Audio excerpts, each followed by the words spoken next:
बिस्मिल्लाहिर्रहमानिर्रहीम।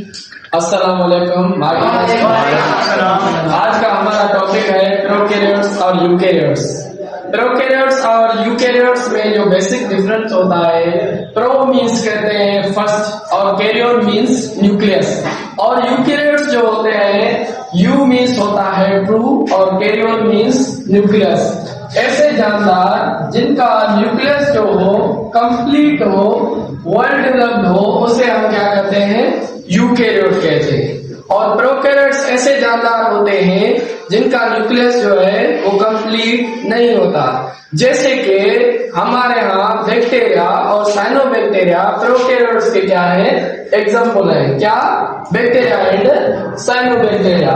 और दूसरे हैं यूकैरियोट्स के जो एग्जाम्पल है सेल के एनिमल्स एंड प्लांट्स। ये दोनों जो आते हैं वो क्या आते हैं? प्रोकैरियोट्स और यूकैरियोट्स में आते हैं, एनिमल्स एंड प्लांट्स। और उसके बाद अगर न्यूक्लियस पे नजर डाली जाए तो न्यूक्लियस जो होता है विदाउट मेम्ब्रेन होता है या न्यूक्लियस एब्सेंट होता है प्रोकैरियोटिक सेल में। और यूकैरियोटिक सेल में जैसा कि हमने लिखा है कि न्यूक्लियस वेल डेवलप्ड होता है, डीएनए एंड हिस्टोन प्रोटीन्स उसमें मौजूद होती है और वो प्रेजेंट होता है इसमें यूकैरियोटिक सेल में। यूकैरियोटिक सेल के जैसे हमने एग्जांपल दिए हैं, एक है प्लांट और दूसरा एनिमल्स और फंजाई, ये यूकैरियोटिक ऑर्गेनिजम्स में आ जाते हैं। उसके बाद अगर हम देखें कि नंबर ऑफ सेल्स, मोस्टली जो प्रोकैरियोटिक होते हैं वो यूनिसेलुलर होते हैं, जैसे कि बैक्टीरिया एंड साइनोबैक्टीरिया जो है हमारे यूनिसेलुलर है। बाकी यूकैरियोट्स में बहुत कैटेगरीज आ जाती है। नंबर ऑफ सेल्स यानी सेल्स का तादाद के मुताबिक जो है यूकैरियोट्स वो यूनिसेलुलर भी हो सकते हैं और मल्टी सेलुलर भी हो सकते हैं। उसके बाद अगर देखा जाए राइबोसोम्स, राइबोसोम्स प्रोकैरियोटिक सेल में प्रेजेंट नहीं होते, जहाँ उसका जो राइबोसोम्स का साइज होता है वो सिमिलर 70S का होता है, और यूकैरियोटिक सेल में जो राइबोसोम्स का साइज है वो थोड़ा सा लार्जर होता है। राइबोसोम्स 80S के मौजूद होते हैं। एस जो है ये सिडबर्ग एक इसका यूनिट है, साइज है, जिससे ये डिफरेंशिएट होता है प्रोकैरियोट और यूकैरियोट। मतलब प्रोकैरियोटिक सेल में जो राइबोसोम्स है उसकी साइज थोड़ी कम होती है, 70S की होती है, और यूकैरियोटिक में 80S लार्जर साइज के राइबोसोम्स प्रेजेंट होते हैं। उसके बाद अगर आ जाए गाल्गी एपरेटस, वो यहाँ जो भी मेम्ब्रेन बाउंड ऑर्गेनिल्स हैं वो एब्सेंट होते हैं किसमें? प्रोकैरियोटिक सेल में।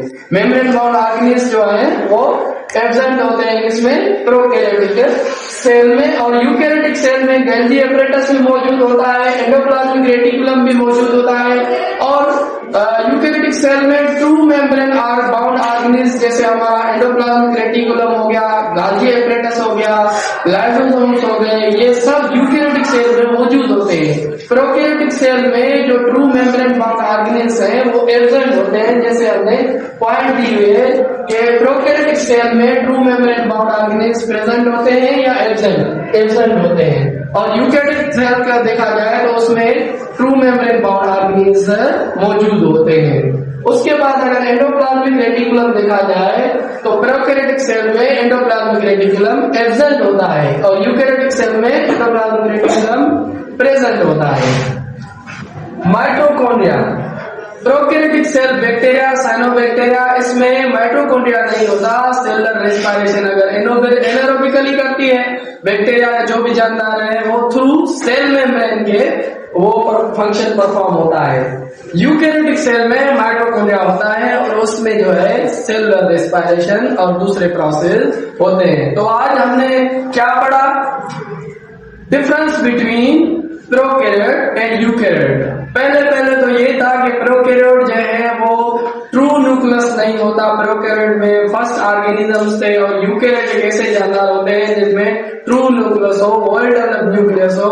और उसके बाद हमने ये पढ़ा कि भाई इसमें कौन से ऑर्गेनिल्स प्रेजेंट होते हैं। डिटेल वाइज हमने देखा कि विदाउट मेम्ब्रेन, मतलब जो membrane bound organelles, true membrane bound organelles जो थे प्रोकैरियोटिक सेल में मौजूद नहीं थे, और यूकैरियोटिक सेल में ट्रू मेम्ब्रेन बाउंड ऑर्गेनिल्स मौजूद थे। और हमने राइबोसोम्स का जैसे किया गया, राइबोसोम प्रेजेंट है या साइज क्या है, तो राइबोसोम्स का ये हमने पढ़ा कि 70S साइज का होता है और यूकेरियोटिक में 80S का होता है। ये आज का हमारा लेक्चर था। शुक्रिया।